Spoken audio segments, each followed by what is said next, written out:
What's behind door number 1 this week on The Hapless Heroes?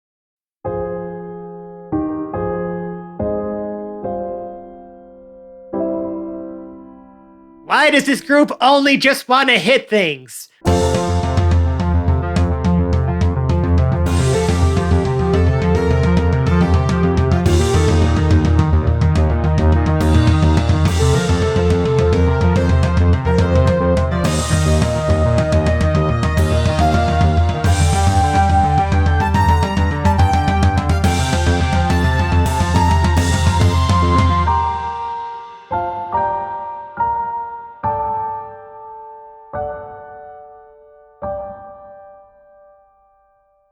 Hello and welcome back to the Hapless Heroes podcast. My name is Dave, and it is my distinct pleasure to be your host and dungeon master for this evening.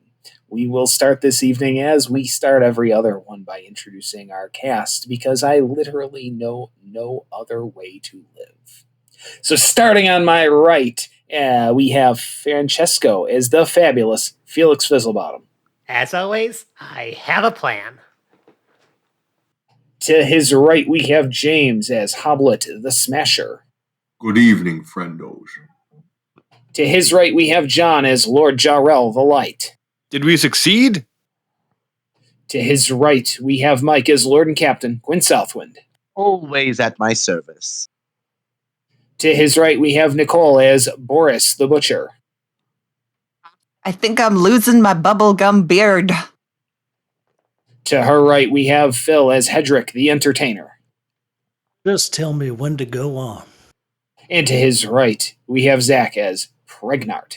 I'm prepared to be sneaky still. As we last left off, we went through a mysterious red door that involved a bit of a puzzle, a bit of a challenge to go through. Everyone had to learn. We opened the door, correct? Yes, We did it. you had to learn the value of silence, which for a party like this is definitely a bit of a uphill climb. We're annoying. Yeah, but y'all got there, and you got through this door. Yeah, we learned that we can still be annoying quietly. You've gone through a door, and as much as it might please me greatly to tease you with what is behind this door, we got to get through it. We got to get on to some plot. The red door opens and a golden light emits forth from the room beyond, like the inside of the Pulp Fiction briefcase. Ah, yes. You did mention that. You can't quite see through, mostly just from the glare and the shine coming through the door. It's very, very bright, very important looking. Does anyone have light vision? Is that a thing? No. I've got light I smell. like how some people were like looking at their sheets like, I don't know, do I? I don't. No, but if just I were a dark real, vision. if I were a real dickhead, I'd make there be a penalty to dark vision users in here just for that kind of shit. Dark Oh, vision. good. I don't have dark vision. Yeah, let me know if you're going to enforce that penalty, because I do also.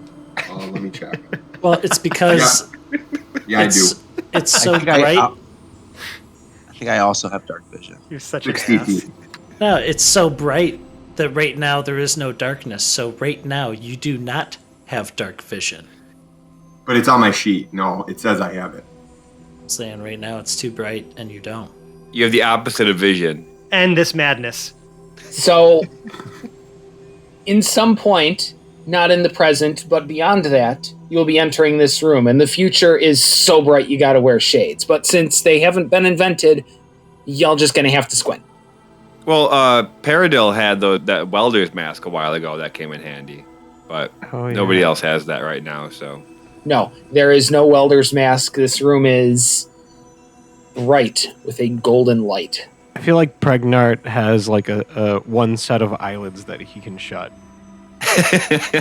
Of course he does. The underwater eyelids. Yeah. The ones that blink sideways. Yeah. Yeah. Those are the ones. Pocket full of monocles, but I think that'll make it worse. Yeah, probably. Really gonna burn your retinas with those. Yeah, just focus those beams straight into your eyeballs. I'll take the first step into the room with the golden light. Excellent. You take your first step into the room with golden light, and while it is bright, your eyes do adjust relatively quickly after entering the room, with a little bit of squinting, and a little bit of that putting your hands in front of your face and shielding your eyes kind of crap that people do when they enter a bright room. And it helps briefly, and eventually your eyes adjust. Now, the golden light comes from the fact that the entirety, almost, of the interior of this room is more or less golden. The stones along the floor are a bright yellow sandstone. The walls they look like marble almost, but they're polished with this almost golden hue. And the ceiling itself, a good 20 feet up, appears to be made out of maybe some sort of beaten, really polished bronze or even gold or something like that. The room is circular, probably about 100 feet in diameter as you enter from, let's call it, the south. Equally distant around the room and all the spaces that aren't occupied by the door you come in, so spaced out at the other 3 cardinal directions, and the other 4 half cardinal directions are what look like circular, maybe arches of something of some sort. Maybe about 5 feet out from the wall. So at the northeast, west, northeast, northwest, southeast, southwest. There appears to be a dais in the center of the room, maybe about 10 feet around. And it has sort of platforms step-ups every 10 feet around it for a few feet. Let's say there are 3 layers around. Well, let's say one at 10 feet out from it, and a second one that takes up a good chunk of the room. I like how that looks.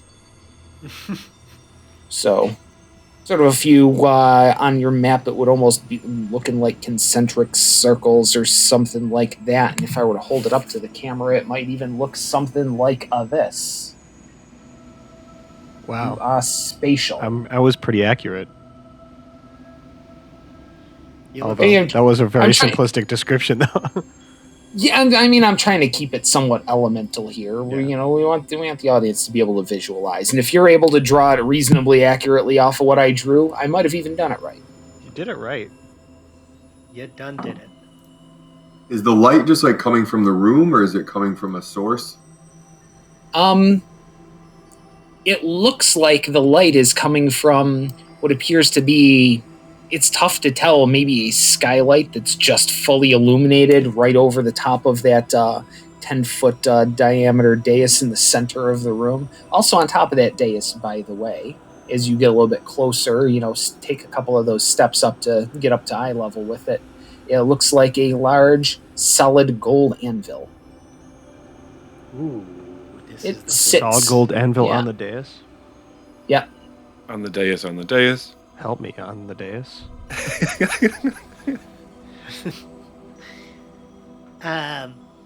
So I think this is the place where we've been looking for, by the way. I feel like you're just talking to yourself right now because Jarl hasn't gone in yet. I'm talking to. I'm I don't think that would be loudly enough. beyond Felix's repertoire. I'm speaking loudly enough that I feel like I'm trying to address, my companions. Hey, Dick Noses, come inside. I noticed Joris saw something that looked like gold, so she definitely went in. I did also notice that Fran went to say friends, but then corrected himself. Crew members. Companions. My companions. I just didn't think friends really encompassed it fully, Not at all. Not at all. I agree. It's been years of traveling together. We're certainly not friends yet. Absolutely, 100%. Is anybody still in the original maintenance room with Jarl? Yeah. Pregnart looks longingly and woefully at his ruined little bag of sand and steps through the doorway. And Hedrick, right behind him, will give a glance at the dwarves who were in the room and just kind of like, just make sure it doesn't close behind us. And he'll follow in, and Pregnart, don't fart again. You got it. That was exactly what Jarl was worried about, is that we would walk in, the door would shut, and now we'd be stuck in this different place than where we were before. Okay, we're in a holy place. We're in a place that's not working against us anymore. That doesn't mean it isn't confusing as shit. Okay, good point. You're making a lot of assumptions there. Am I? I think so. And to be fair, most places are confusing as shit to Pregnard. We are in a holy fortress. I just had a thought that as Hedrick said that to the dwarves, the door closed on him and just like smacked him into the room. No, they wouldn't do us like that. They're my homies. No, but the dwarves themselves do not enter. In fact, they seem to have sort of taken note that the door opened, but they seem to be assiduously, like, ignoring the door.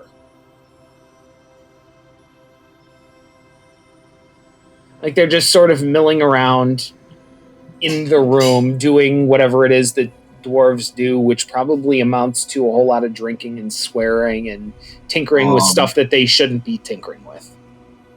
If everybody's in... Jarl hasn't gone in yet, and I know that Jarl's insight is usually garbage, but I would like to roll an insight because they seem like are they intentionally ignoring the door, or do they just not, like, are they pretending, like, intentionally ignoring, or do they not see it, kind of thing? Be kind of hard not to see it. Well, yeah, but we know how weird magic can get. Hey, a 19. 19. It doesn't look like they're, like, intentionally ignoring the door, but their eyes seem to slip past it as they're looking one way or the other. Like, it's just wholly unremarkable to them and not really a thing. Yeah, so it might be safe to think that they actually don't see it. Let's assume that. Which is more concerning for Jarl now. It's an interesting assumption. We've only ever needed each other. Aww. But Hoblet sees it. Oh, Hoblet absolutely sees it. Well, I don't. I was going to say, but Joris, one of the dwarves, I'm using air quotes, does come in with. Did come in. Mm-hmm. Joris is looking at the anvil and then looking at where pockets would be if armor had pockets repeatedly, just kind of standing there. So sort of looking where the pockets on your armor you think they would be. Okay. Yeah, Joris, like, holds bearded his hands up to, like, assess the size of the anvil, and then holds them up to where a pocket would in theory be. Okay. You're not stealing the anvil.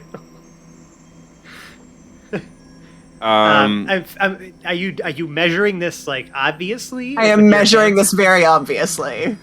I'm gonna look at this dwarf and be like, hi, what do you know about this anvil, dwarf friend? Have you seen this before? This seems like what we're looking for. What do I know about this anvil? It's a large golden anvil. That's what you know about it. Yep. Joris looks at Felix very seriously and says, "Aye, it's a large golden anvil," as the accent progressively gets worse away from the other dwarves. Yeah, I'd like to make an insight check just to see if I could finally understand this is Boris I'm talking to. Sure, why not?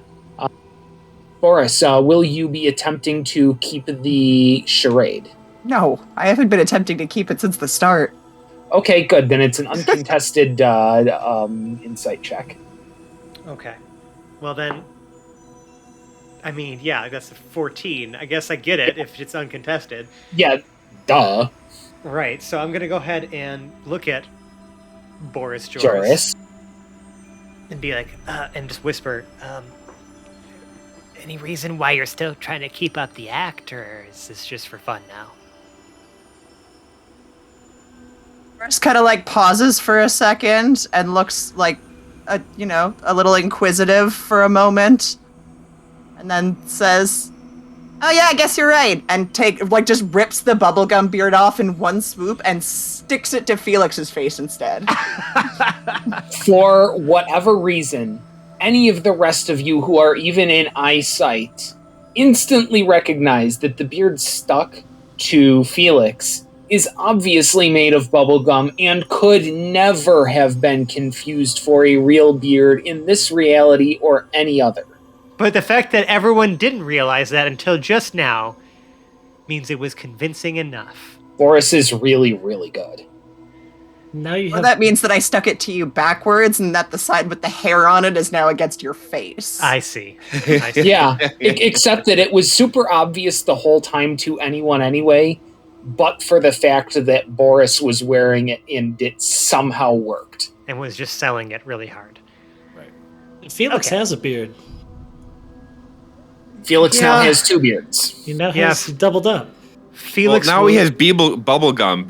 He has bubblegum in his beard. Felix will use his polymorph ability to remove his real facial hair so that I can easily pull away the bubblegum beard without pulling out my facial hair. and And doing then once- 1d6 bubblegum damage. And once I peel it away, I will use prestidigitation on my face to clean the soiled surface, and then polymorph to regrow my facial hair. Okay. I feel like those two uses of polymorph that you didn't specifically need to use to get rid of that, but I can like use it. I can use it as many times as I No, want. I like the visual of. You remember that one episode of The Simpsons where Homer shaved and the whole beard just went boop and just popped right back Mhm. onto his face? That's pretty much I'm what just happened. seeing that, like especially with the boop. Mm-hmm. Yeah, it just like pops back into it. I think about that so often. I don't know why. Just in my everyday life, it just pops into my mind's eye, just out of nowhere, and I don't know why. It is a phenomenal visual. While And I'm Felix is growing and regrowing facial hair, Boris removes the rest of the dwarf armor that's over her armor and puts it all in a pocket.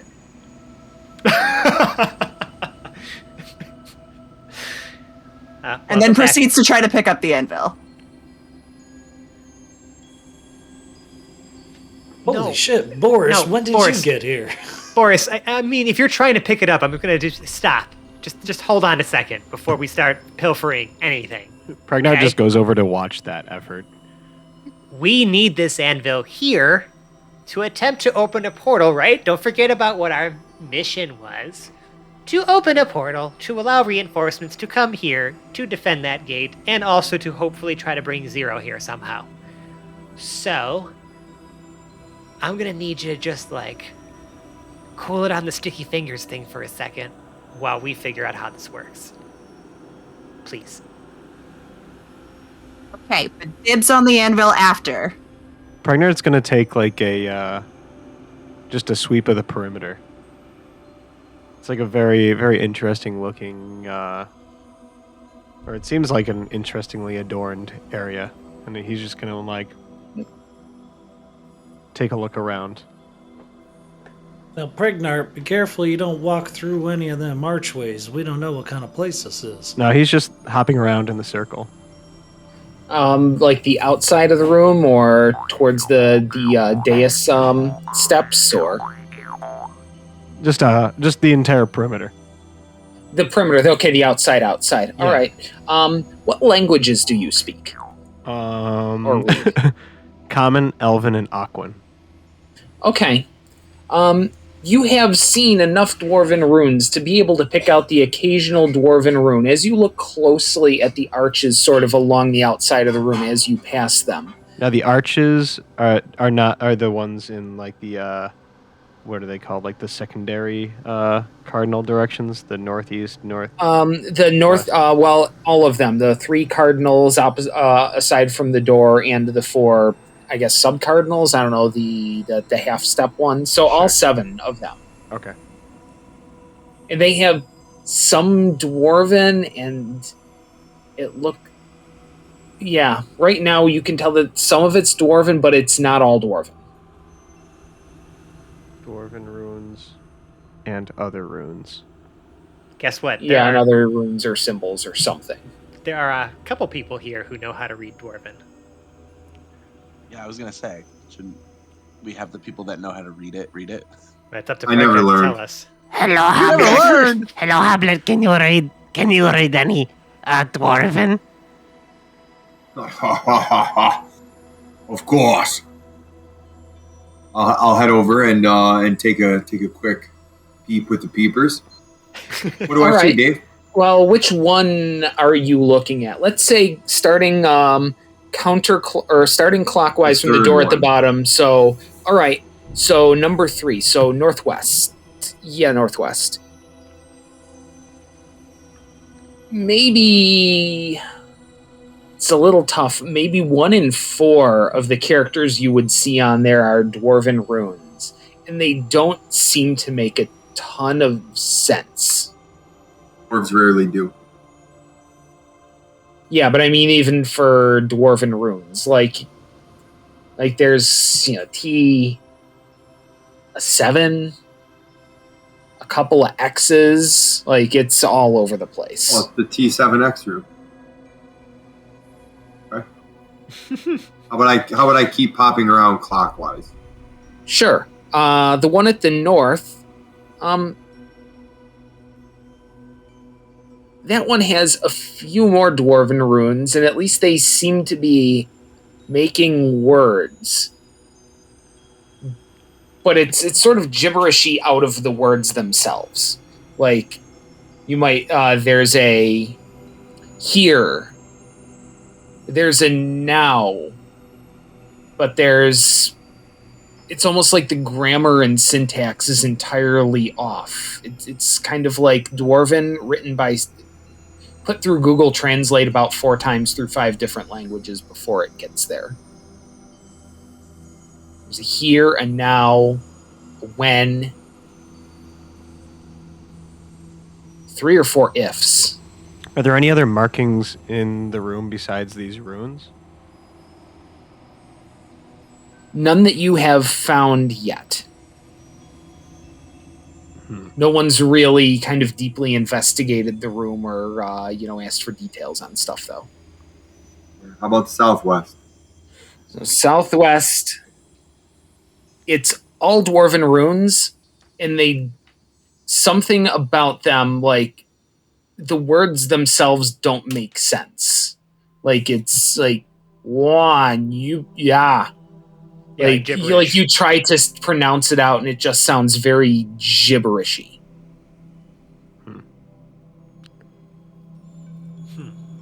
Well, the West. So on the west, that's another one that's mostly dwarven and also more gibberish. It's a little harder to read, and there are a few extra characters in there, though. Like, it looks like there's like a dwarf, or like, well, what other languages can you read, Hoblet?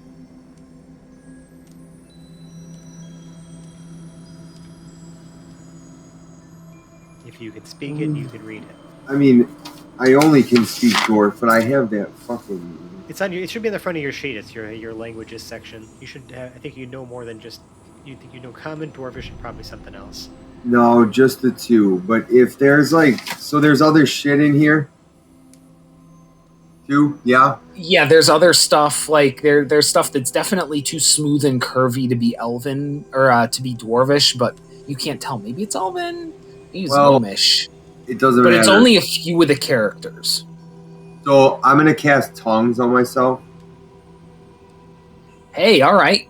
Yeah, get wild with it. I like that. Just fucking cut through all the bullshit here. So what does tongues allow you to do? It says, so if you said I can speak it, I can read it. Well, it says... Yeah, it's more like if you know the language, you can read it. Like it's part of your language. It is, right? It is and it is. Well, yeah, what is the text of tongues? Let's see what that does for us. I only have it on my sheet. It just says, I got it. Creature understands all spoken languages. Let me get my apps up. Hold on. Okay, yeah, that spoken might be a killer there, but I really like where you were thinking there. I got it. The spell grants the creature you touch the ability to understand any spoken language it hears. Moreover, when the target speaks, any creature that knows at least one language can hear the target understands what it says. So this is specifically for communication. If you have the spell Comprehend Languages, that's going to do what you want it to do. Tongues can do what you want it to do, but there are, let's call it extra steps that I have in my mind for how you could make tongues work, but it's not going to be easy. Yeah, someone would have to be able to read what's up there and then him to understand what's being said. Yes. So one of us would still have to be able to read it. Fuck that. And Never pronounce those. Do you have Comprehend Languages? Not equipped. Not prepared, okay. Does anyone else have Comprehend Languages? Why don't you just tell me the name of the movie you want to go see? She does not have Comprehend Languages, but she knows a lot of languages. Well, maybe you want to go over there and give an assist? Yeah, Boris will wander over to where Hamlet is standing and take a gander at the wall. That's awesome. What can you read, by the way? Common, Halfling, Thieves' Cant, Undercommon, and Elvish. Okay, wonderful. You definitely, you said common, halfling? Common, Halfling, Thieves' Cant, Undercommon, and Elvish. Yeah, you can point out that there are some very clear Elven letters interspersed into the words here. I know Elven, too. When Boris comes up, Hoblet's going to give a quick elbow and be like, "Welcome back, you slippery bastard." Thanks. Joris was getting boring. Agreed.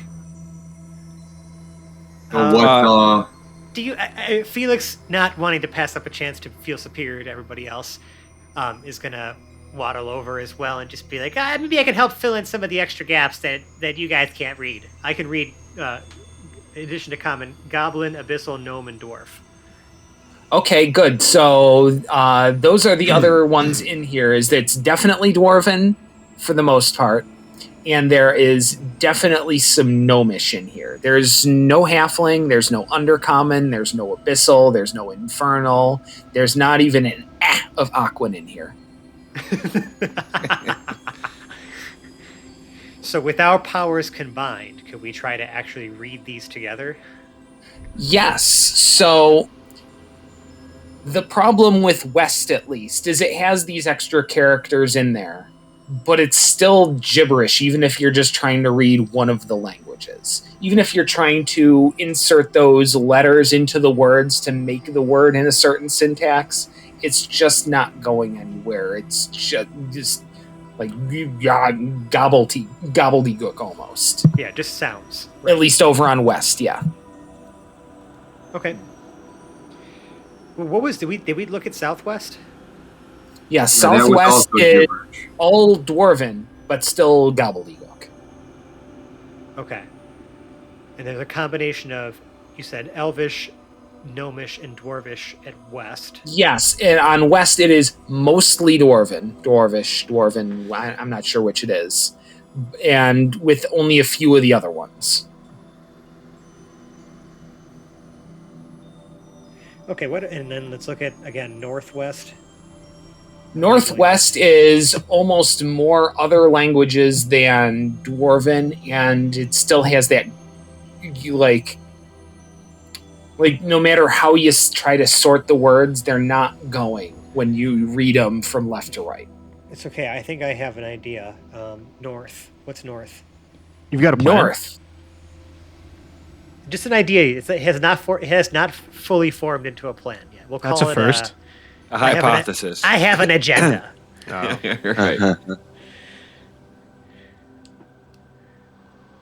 It's my second catchphrase. So, yeah, North. North is almost entirely there. You can see that it's written in, or at least they're arranged into what could be words, and it's almost a very even split, where it's like a dwarven rune, an elvish character, and a gnomish character.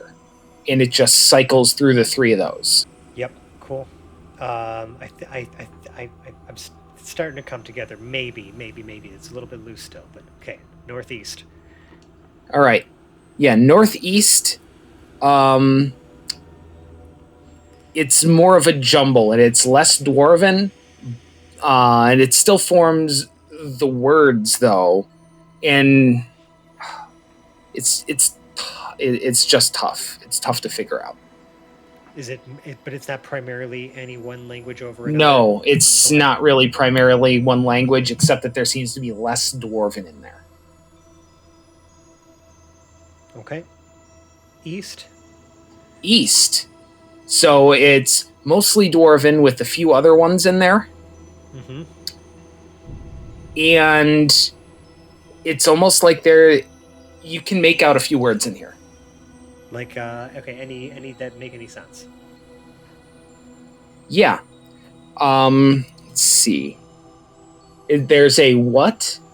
A word that you can't quite make out 4 characters. Right. You said Another 4-letter word with with characters. And the last 3 words on this Peth?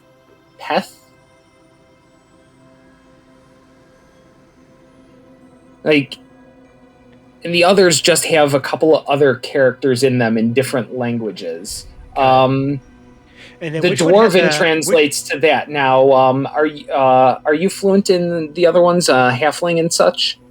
No, I have Gnome. Gnomish. Well. Hey, just make me an insight check real quick. Insight? Yeah, I like insight here. Flat roll. 3. Yeah, it's just not coming to you how you get these other words. Insight is not my skill. It's not my forte.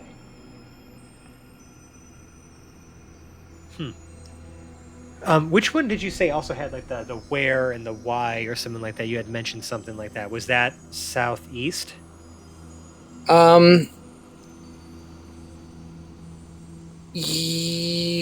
Why not? Yeah, well, take a closer look at southeast. I'm going to southeast we haven't been to yet. That was north, Fran. North. Yeah, that might have been north. North, I kind of changed in my head a little bit. I think I on the flight it a bit to just be, really gibberishy. Okay. Just making sure. Just want to make sure that I can strike that. Essentially, just strike that from the record. For myself. Yeah, sorry about that. Like, no, you're fine. Puzzle evolved in my head a little bit. That's totally fine with me. I love. Yeah. I know where we're at making now. Up on the fly. Let's look at southeast. Southeast.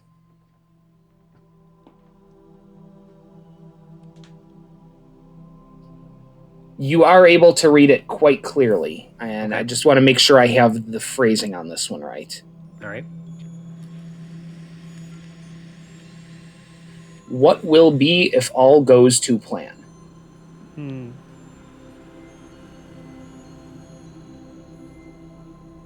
I like this one. This is my favorite arch. Okay. All right. I'm gonna just sit with that for a second. Give it maybe other people an opportunity to do some investigating and exploring while I just kind of think for a bit. I'm not sure if anyone else has anything. I just don't want to monopolize like the time here. Pragnar does it back. Are you sharing aloud as you're reading this? Are you yes. reading them aloud? I will. If I were to be secretive about anything, I'll say that first before Otherwise, assume that I'm sharing this with everybody. Pragnar does be a mess of gibberish. Pragnar does a thinking backflip.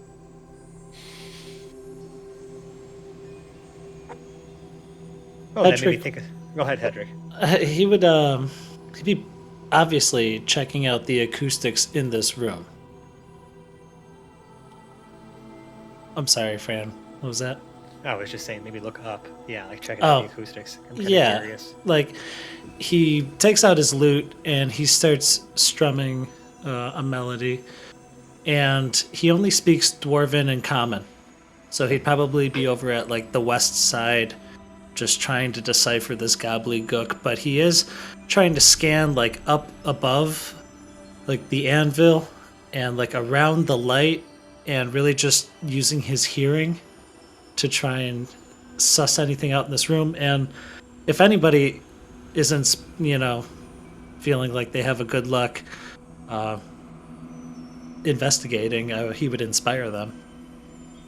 So Hedrick is looking at the ceiling, you said? Yeah, sort of like from what I was gathering, the light is kind of coming from like the center of this room, and he's just kind of focused on the energy and trying to feel the harmonics bouncing in the acoustics.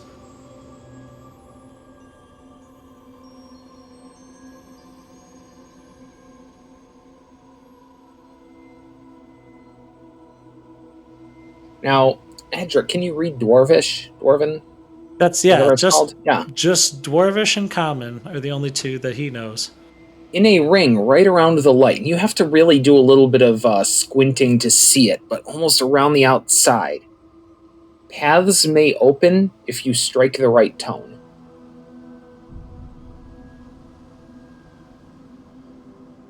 That kind of stops him for a second. He knows sound, and he knows how many things can be used as interpretive instruments, and how the natural music of the world is ongoing. It's constant. It's hearing waves on the shore. It's hearing leaves in the breeze. So he's thinking the focus of this room is that anvil.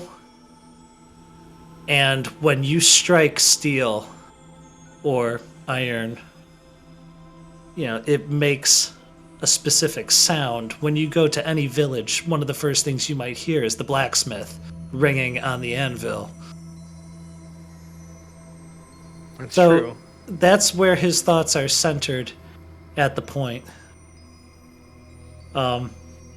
He also recognizes that our last experience with an anvil did not go so well. Well, I mean, it worked out pretty great in the end. Trixie is now upgraded again. True. But So, Hoblet was not the one to perform the task. yeah, we're not going to make Hoblet strike another anvil with Trixie. I think that we've learned our lesson here.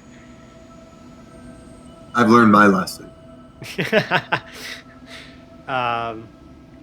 It's interesting, though. I'm assuming Hedrick shares that, too, then. Dave, can you read that again for me? The tone? I'm sorry. Paths may open if you strike the right tone.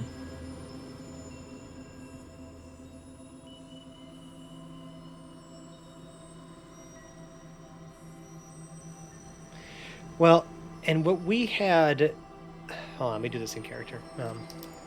So, if I remember correctly, Valen did mention something about, right, this, like, great anvil or this great forge being able to, open pathways to other worlds. Obviously, we're going to probably have to strike this anvil in some way, and it's going to open a door somewhere. However, we need to be damn sure we know how, where it's opening the door to, since she also did caution us that opening any doors to this realm is dangerous, especially with what's happening outside the gates here, and things being invaded. She's like under constant assault from Vecna. Like, this is a very delicate situation. So we have the pieces here, and now we just need to figure a way to put it together. Yeah. Out of curiosity, are any of the, and because it's maybe I'm reading too much into it just because of the way that I took notes here, but are any of the gobbledygook characters above any of the other pathways, or archways? Maybe specific letters like C or D or E. Yes, they're just arranged into nonsense words. All of them are letters. But they're not words. They're notes. Yes, except that there are letters beyond a G. There are, okay, so it's not just your typical scale. That's no. What I was trying to think of, was like maybe these aren't actually words, these are like notes, and these are like scales to play or something like that. Like actually like striking a tone based on those like, it's like a musical language, not actually like language. It's some big brain thinking there. Yeah. That's where my head was going. That was my idea, right? That wasn't a plan yet. It was going to be a plan if that turned into something. It is no longer a plan. Pragnar, Damn, Pragnar turns I was his feeling attention, so smart about that. Pragnar turns his attention back towards the dais. Ooh. Right, the anvil's on top of it, right? Yeah, but just more specifically, like the steps of the dais. Okay. He's gonna really thoroughly investigate that. All right, so the steps of the dais, and each one of those steps is, we're going to say, the dais isn't super high. They're probably about 8 inches. A bit of a strain, for Felix to, climb up them. A good long step for maybe a Boris who's, a little younger and got short legs. Nice easy hop for you, though. Yeah. And... Sorry. Go ahead. Yeah. Unfortunately, the vertical tile kind of going around it before, there's some sort of tiles you can kind of see, or maybe they're just blocks. It's tough to tell. And then a little bit of lip of stone that maybe sticks out only about an inch or so. Kind of a nice round edge to it, so you're not really, hurting yourself if you run your shins into it too much or anything. I mean, it still suck, but it won't leave one of those really hard bruises or anything. Okay. Are there any markings on the steps? Are there any markings on the anvil itself? There are not. I liked where your head was at. I was kind of getting like that Legends of the Hidden Temple vibe for a second with like the big wide steps and the things like written on them. But Yeah, I'm like, is this room just like one huge decoder ring? I don't know. Yeah, right. Like, I mean, I'm really trying to figure this out. Is there anything like laying around the anvil? Like, is there an actual hammer even to strike it with? There is not. Yeah. Okay. There's notably not a hammer. Right. Nothing else around it. Literally just the anvil on the dais. I mean, I have it. Yeah, literally just the anvil on the dais. In fact, there isn't even dust in here. Boris is going to take a look at the anvil a little bit more closely again, getting drawn back to the shiny gold thing. Mm-hmm. It is shiny. It is gold. It is obviously cold to, not like cold to the touch, but cold in the way that a metallic object like would metal be. cold. Yeah. Okay. Mm-hmm. The other things you notice about it is solid gold, and it looks... So you have an image in your mind of what an anvil looks like. It looks exactly like that. Like, this is the Platonic ideal anvil. Like, every anvil made after this was made to look like this one. Does it have a coyote holding it? Because that's what I picture. I mean, not accounting for your head. What a normal, Meep meep. well-adjusted person who, think of what it looks like when it's in air, falling, not attached to the coyote or the bird. Oh, it's got whoosh lines. Okay, we're good. Yeah, sure. You can imagine the whoosh lines, they line up just nicely with the masonry. You know what I meant, though? It is... Like, it's not just Ansel, it is... Beyond pristine, it is perfect. In a way that nothing... Yes. Yeah, it is. It's not an anvil, it is... The anvil. And how large is it? It sits about 2 feet high off the ground. From that tip end to the flat end at the other end, it is probably about 3 feet long. And maybe the width, the top is 1.5 feet, like 18, maybe 21 inches across. Perfect. So, like, it's pretty, again, like, quintessential anvil dimensions, not like oversized or anything like that, but just gold. Yeah. What direction is it, like, pointing? Ooh, yeah, good question. It is with the pointy side of it to the east. Oh, damn it, I drew it the opposite. It had it pointing west. Well, After investigating the anvil, Boris is going to look at Hoblet almost as if she's in pain and say, I want to hit it so bad. Now, hold on. We don't want to just be striking anvils willy-nilly, okay? We need a plan. I'm just trying to think if there's any other thing that can kind of give us a clue. I don't want to just strike this and see what happens. I feel like that's how bad things happen. I think we should, honestly. Let the bad thing happen. No, don't let no the risk, bad thing no happen. reward. Yeah. I don't have anything to hit it with, like metal, I guess. Yeah. I think you guys are almost pretty close to understanding at least some of the room, too. I mean, Felix is. All right, this is Like, the only thing there's I one have. detail that got kind of like looked at a little bit and then glossed over that might mean something, but it would have to be investigated to find, I think.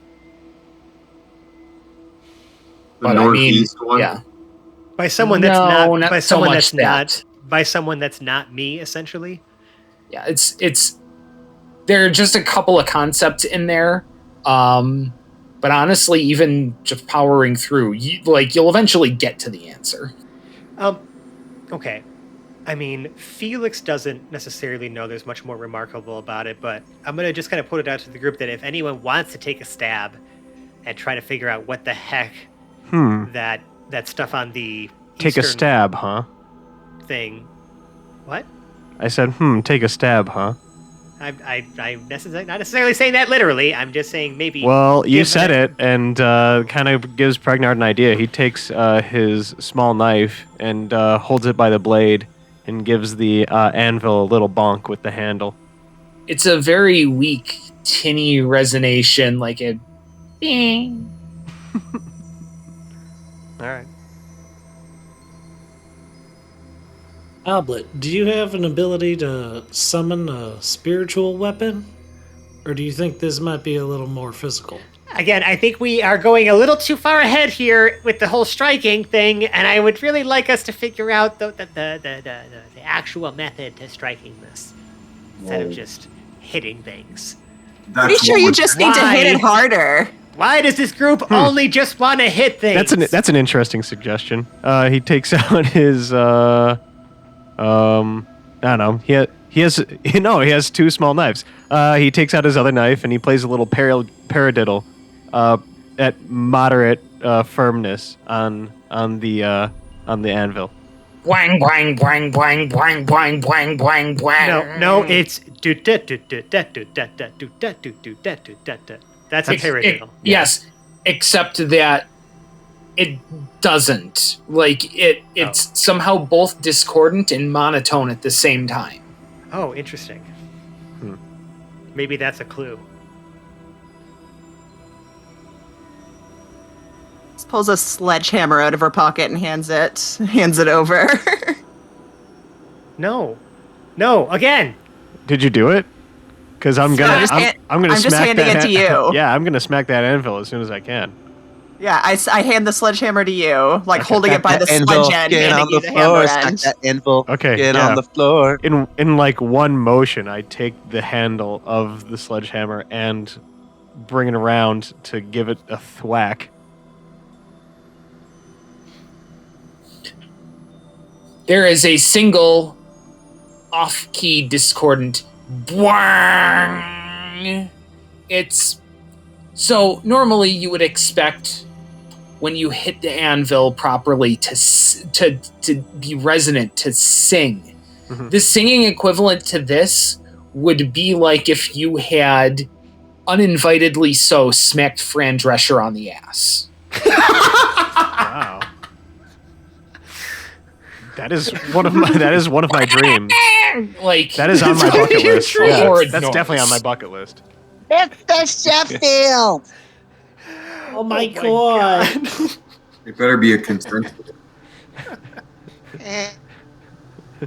All right, let's go around and each give No. our best French treasure Please laugh. no. Please no. no, It's the Sheffield.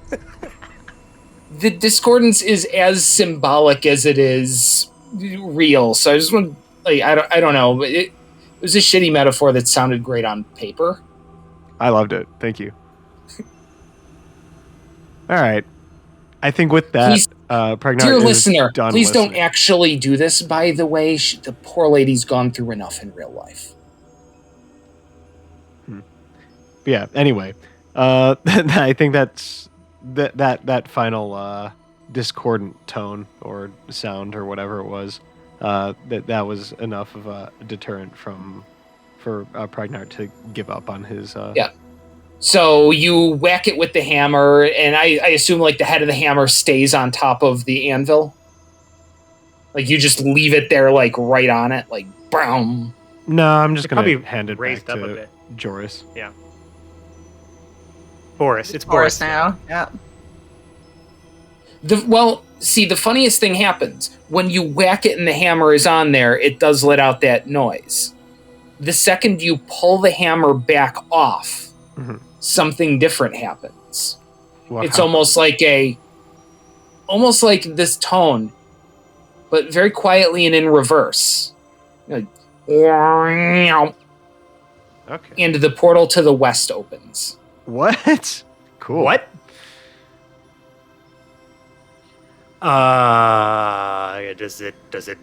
Could we see anything through it? Or when you say it opens, what do you mean like it opens? It's very obvious that a portal is open and that there is a pool of hazy, swirling blue energy in the middle. Hazing, swirly, bluey energy. Yeah, it's the sort of effect that would telegraph that it is an open portal of some sort, but an opaque one that you can't see through, so I don't have to give things away without you. I was going to say some portals telegraph, where they go. This one telegraphs that it is and that it goes. Okay. You said this was the west portal? The west. What was over top of that?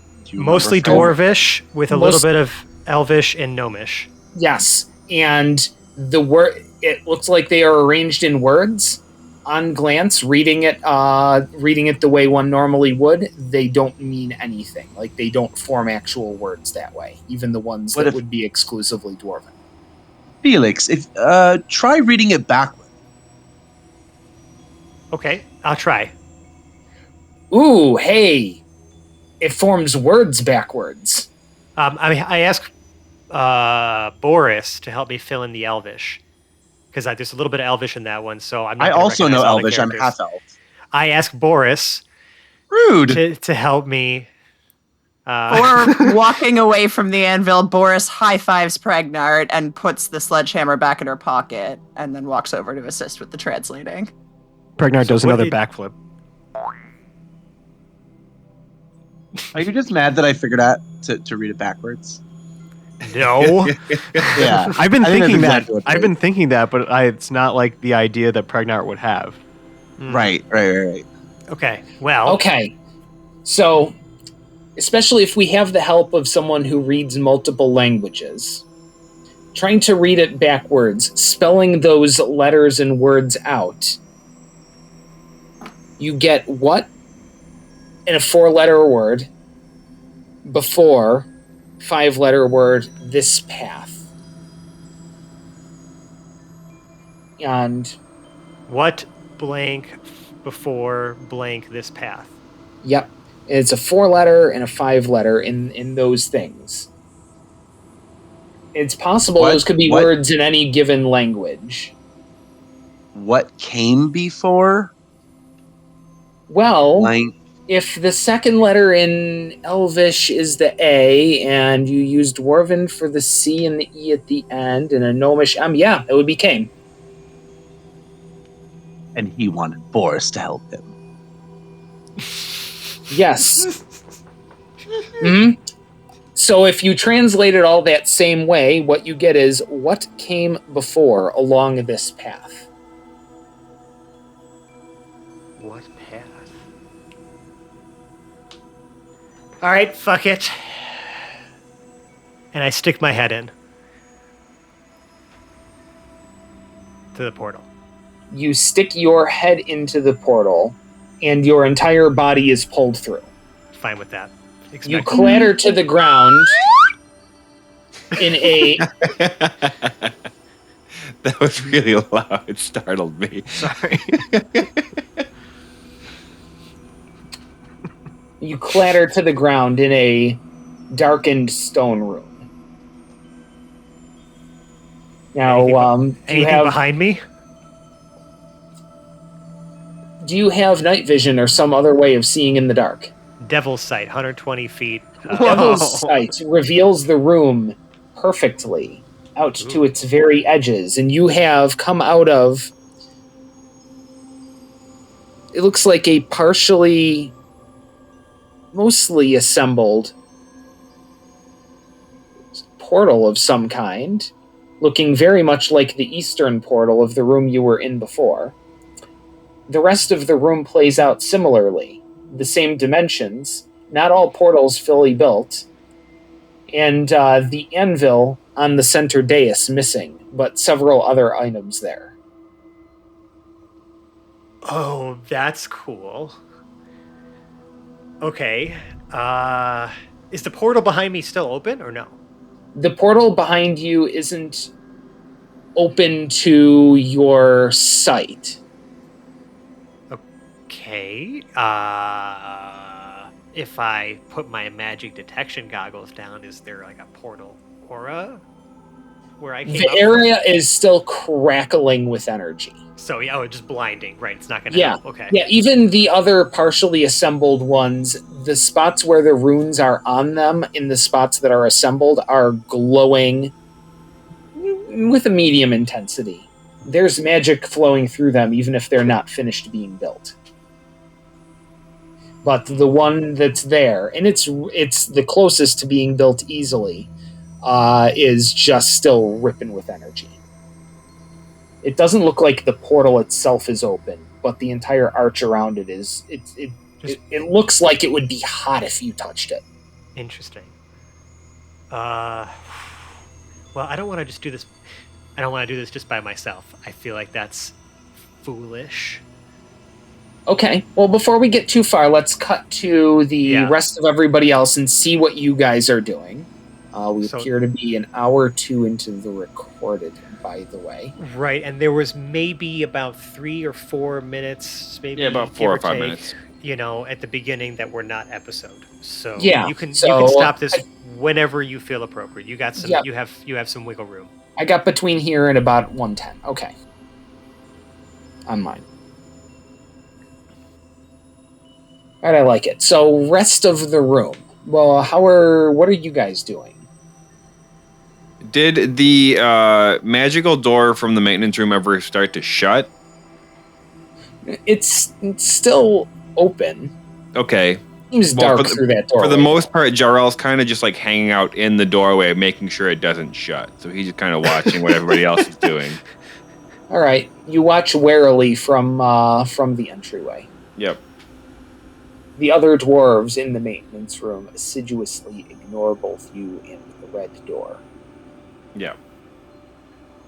Boris is going to pull a line of rope out of one of her pockets and tie it around the anvil, and then tie the other end around her waist, and then dive through the portal. Boris dives through the portal. Attached to a rope, which is attached to the anvil. Attached to the rope, attached to the anvil.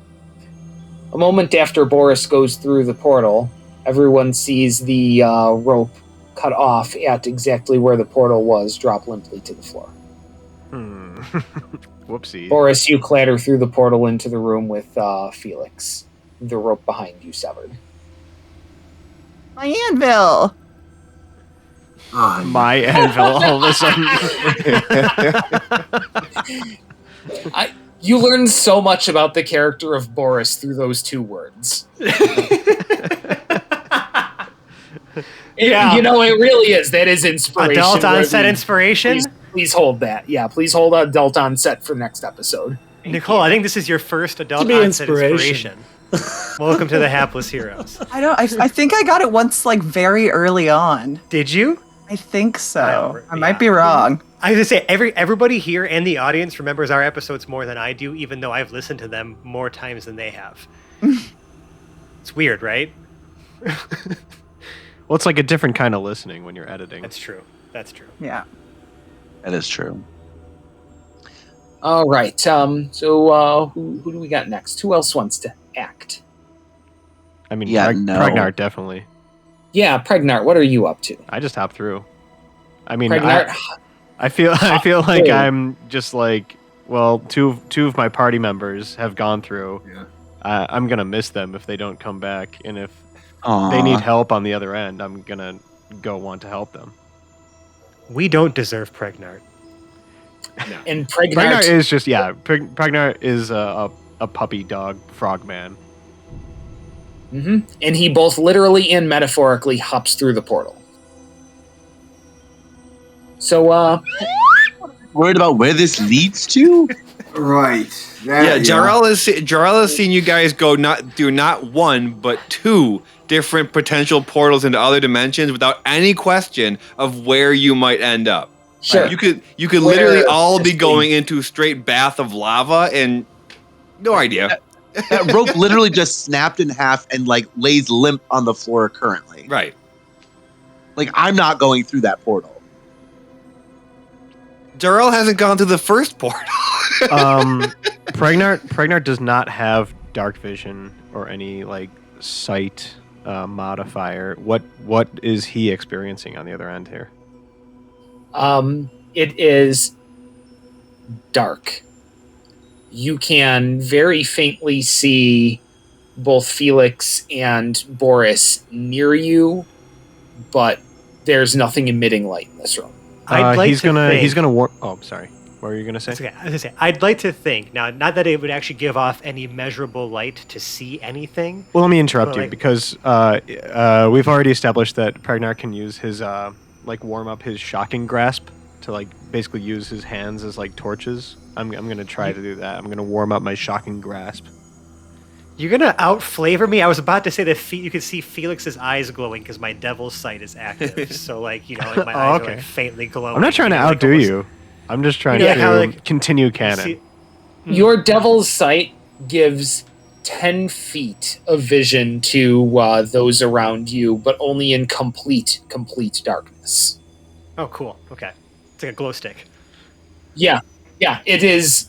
Yeah, it's like a slightly dim glow stick level of light coming out. It's not a lot of lumens. It's enough where it will do something in pitch blackness. It's but then enough even where it not a lot. looks cool in pitch blackness. Oh yeah, no, it looks intimidating as fucking pitch And blackness. that's all 'cause I it's wanted to do. floating That's out. the only reason I even mentioned it was because I wanted to look cool. Yeah. Now, Pregnard, if you do want to look cool, by all means, get the tickle fingers going. They're going.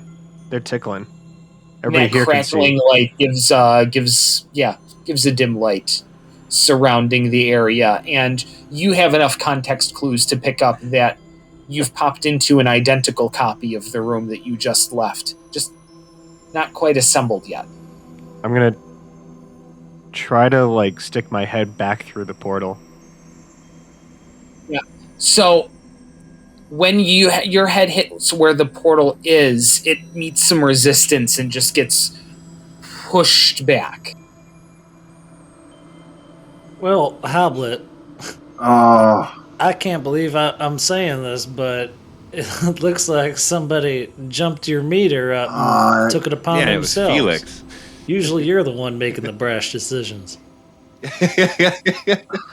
You and we finally have no broke. plan. I hope you're happy.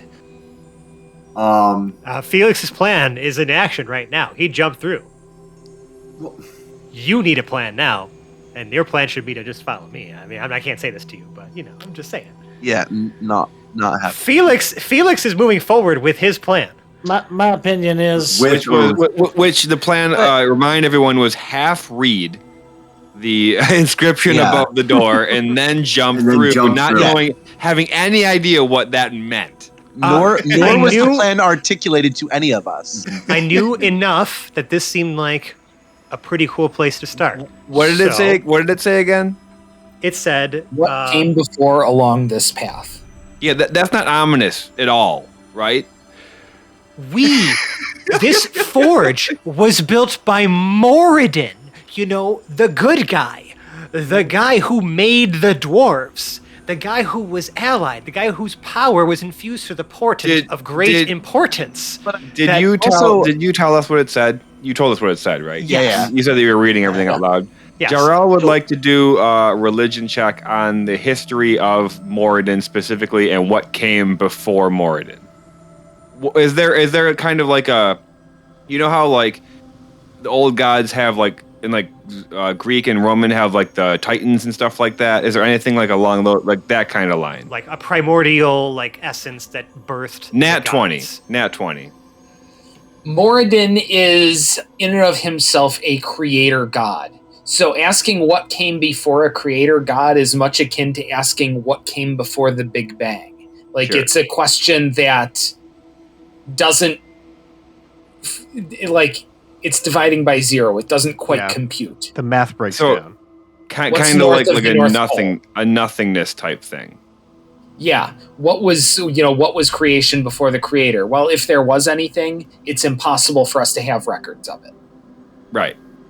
Okay, but they don't have anything like there was a war between the dwarves and some other powerful thing or anything like that. There's nothing along those lines. Okay, that's good to know. Was there another portal that had this like similar, like where there were different characters that were like interwoven with other characters? They all seem to have. They all did. Well, some of North- them were all dwarfish. North Well, was North was why don't we mixed just have with Hoblet East. read the rest of them backwards before we start jumping into more portals? Well, that's what I'm We're trying in. to figure out. So, We're like, this through. was the west portal, correct? That they went through. Correct. Yeah. This was the West portal. So, what does the east portal look like? I didn't write those down. The East portal reads in normal more or less slightly corrupted Dwarven, what will come on this path. It is, however, not active. The only one that activated when a hammer was pulled off of the anvil. Okay. Was that so- the portal to the west, which was what came before along this path open. As Mike, I think I've solved the vagueness of those two phrases. But as Quinn, do you need me to do like an insight check? You could, but let's you know what, you can solve this one as Mike. This is intuitive enough where you should need to dice roll your way through it. Okay, so the phrase on the so the phrase on the western is talking about what has already been. The phrase on the eastern is about what is to come. Yes. So I think that this portal is about the past, and this portal may be about the future. Should we read more of them, or should we just Okay. try to get them back from where they are? I So don't know you- if I'm right. yeah. I don't know if I'm right. I think you're right. So you Darryl have thinks you're right. have those two. You also had on southeast. You Well, had what will be if all goes to plan. Which is probably the one we should have went through. But It that one wasn't wasn't open to you. There's There only was one only open. one open. Yeah, you hit one note and said, "That's the right note. Let's jump on through." No. When I hear about what came before, You I hit one think squanchy this note and then will give additional information as to potentially, right? If we talk about what came before, Mhm. and now I'm starting to see this was like before it was built, getting an understanding of how it was built and what it was intended to be for. Mhm. That is valuable information rather than just we could moving have gained forward. that from reading the rest of them. Whatever. I don't have to explain myself to you. I made my decision. I'm going with my plan. You're literally We're unable not- to yeah, explain we're yourself not, we're not, to him. Yeah, you we're are not in, able to talk about it anyway. You are in different scenes. You're in different times. You're right now. metagaming, Right. damn you. Right. I was We're trying just- not to metagame earlier. We are just arguing through the fourth wall. Yeah. Well, also a radio show when we get to metagame. Fuck y'all. Rem- haters. What? So remind me. Okay, so Pregnart was the one that opened the portal, correct? Mhm. Yep. Yes, the portal was open when Pregnart removed the hammer from the anvil. Jarrell, you've been kind of watching us do all of this. What was it that he used to open the portal? Hammer and a bad note. On the anvil. Well, now, frankly, what direction did he pull the hammer? Well, now I go to my musical friend. Hedrick, what do you think we should be doing here? This does not look like an instrument to me. This looks like something that is magical and meant to be manipulated magically. If he used an implement such as a mundane sledgehammer to effectively open up a portal, it doesn't really seem to me that it matters much that it's the sledgehammer. It's something else that he did when he struck the anvil.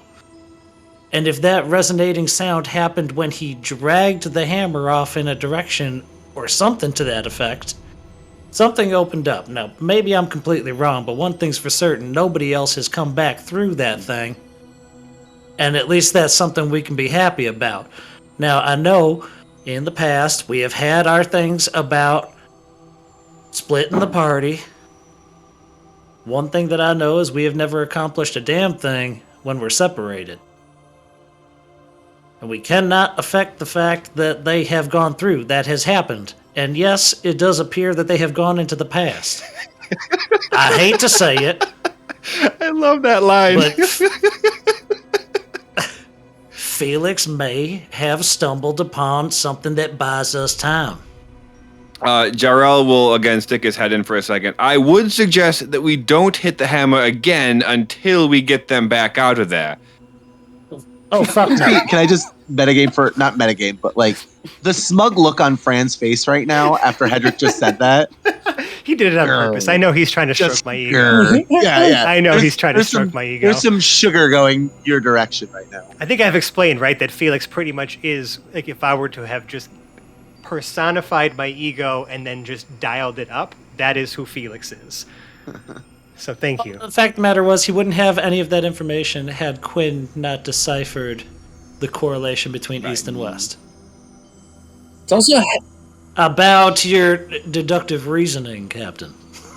it's a heady Well, I play am a buttering up the oncoming DM. I like what he's doing. It's 5D chess. Of course you appreciate it. Hedrick will be treated very fairly. Yeah, that's how a bard gets adult onset inspiration. Just Okay, planting those seeds, just greasing flatter. greasing those palms, stroking the ego.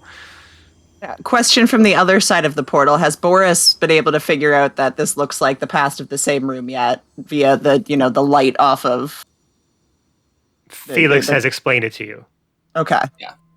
So Boris, at this point, because I'm assuming it's been a few minutes, right? We've been kind of waiting while this has been going on.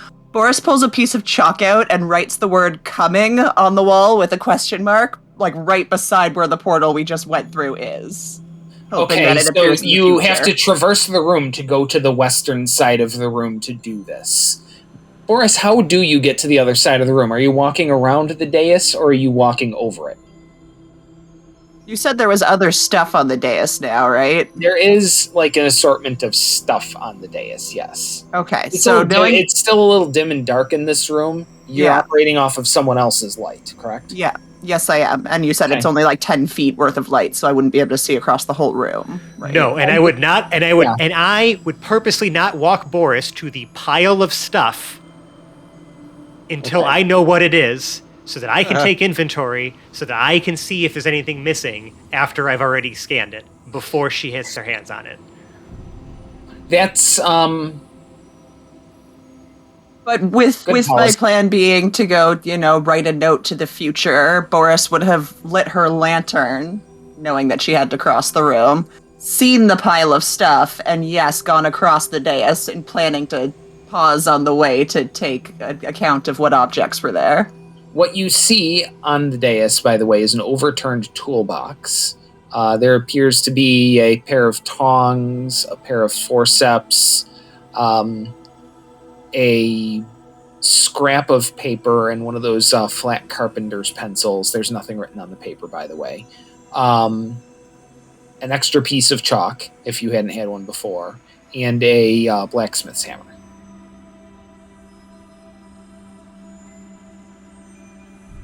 And she just walks past the stuff, checks the scrap of paper to know that there's nothing written on it, walks past the stuff, and then goes to write the message on the wall. Okay. You make it over to the other side of the room. The western portal over there is literally only a couple of bricks stacked on each other at the bases where it would be mounted on the floor. It's almost not built at all. But on that far wall, it's, you find a nice flat space, and I assume you're going to write "coming" with a question mark? Yep, Chalk? and like as big of letters as I possibly can. Okay. If words could look angry, the word would look angry or like annoyed. All right. And we will leave that word there on the wall. But the results, well, dear audience, you'll have to wait until next week to find out on the Hapless Heroes. If you like us, we can be found on the internet. We're in such places as Reddit/r/Hapless Heroes Podcast. We're on Facebook. Search for Hapless Heroes Podcast. We are also both on Twitter and the Gram at Hapless Heroes. Each and every one of those places has some sort of sticky note or sticky post or sticky tweet or something like that. Anything we touch is generally a little sticky, so go look for that, and it will take you to the crown jewel of our internet presence, our Discord server, which is where we meet, we greet, we hang out. It's the core of our social media sort of thing, because all of our socials sort of are right there. That's where you can meet and talk to us and hang out, and we've got a growing community there. We'd love it if you would be part of it.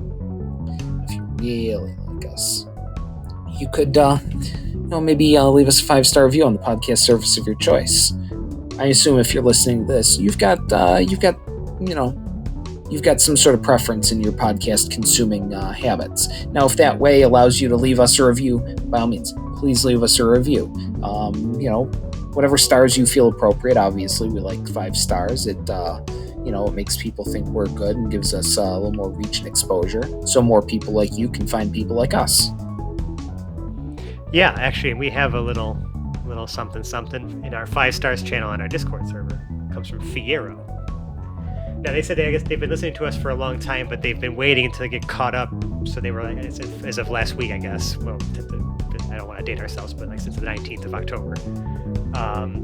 And they said that they wanted to give a review, once they've reached this point. This person's been playing D&D for a long time, and they said that we rekindled their desire to DM. I love your group's cohesion, your style, and the story you've presented to your listeners. I've also taken notes along the way of things that I want to try to weave into my own groups in some way. We've already adopted your method of crits. My group loved it a lot. It made so much sense, and it's much more satisfying for all. I agree. I just think it's a better way to do it. It just makes combat more exciting. I also agree.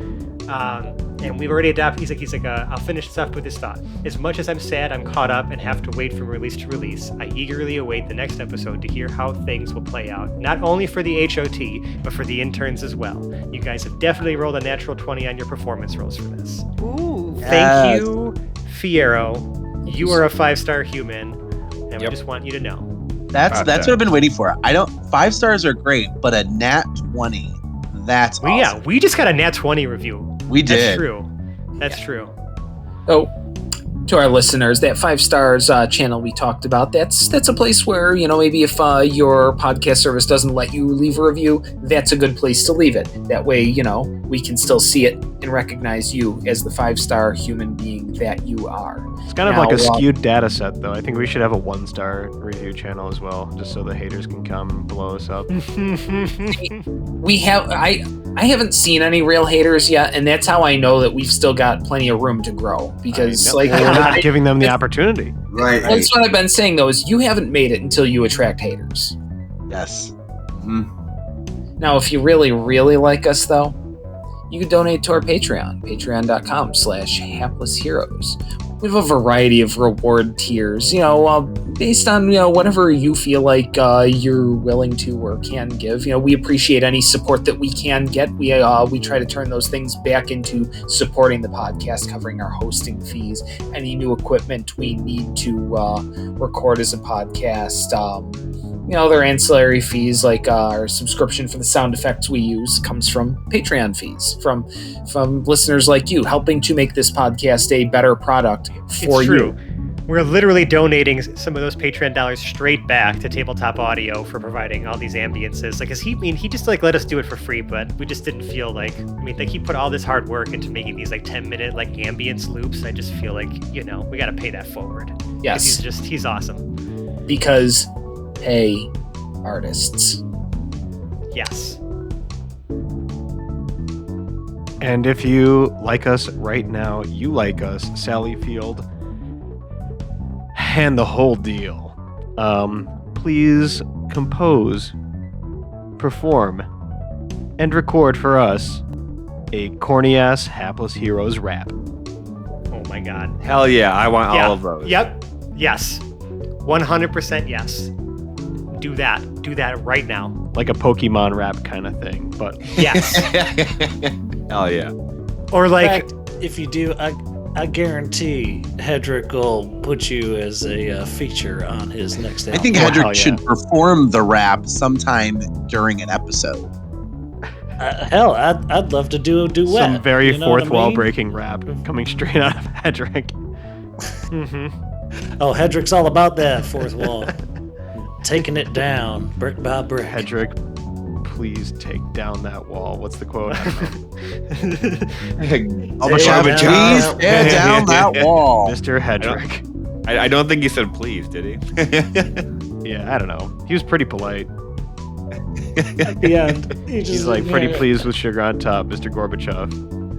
Tear down that wall. And after that wall's taken down, we can take down our podcast, and we're going to do it by outroing our cast the opposite way of when I went in. Starting all the way to my left. As Pregnart, we have Zach. I'm so confused. To his left, as Hedrick the Entertainer, we have Phil. Tune the room and strike the time. They broke on through to the other side, but now our crew's on the other side. Wow, two different songs. A nice smooth transition there, too. To his left, we have Boris the Butcher, played by Nicole. Oh, what's taking everyone so long? To her left, we have Lord and Captain Quinn Southwind, played by Mike. There are just some moments in my life I don't want to have to relive. To his left, we have Lord Jarrell the Light, played by John. Until next time. To his left, we have Hoblet the Smasher, played by James. Why are they making such poor choices? You've grown up. From you. yeah, I really don't Why want to hear are it. we doing Someone's got to be responsible. I don't want to hear it. Hoblet's been through some shit now since Trixie broke. I think Right. he's really kind of matured. He now knows that there are consequences to his actions. What, that Trixie gets to come back more badass? Right. I don't see how he lost. Can't count on that every time, though. Yeah, it's true. Fail forward. What you can count on, though, is to his left, as the fabulous Felix Fizzlebottom, we have Francesco. Everything's a plan as long as I'm the one doing it. Ugh. My name is Dave, graduate of Linus Tech Tips School of Horrible Segways, and I've been your host and Dungeon Master this evening. Good night. Bye. Bye-bye. Bye. Bye. Goodbye. Goodbye. See ya. Goodbye.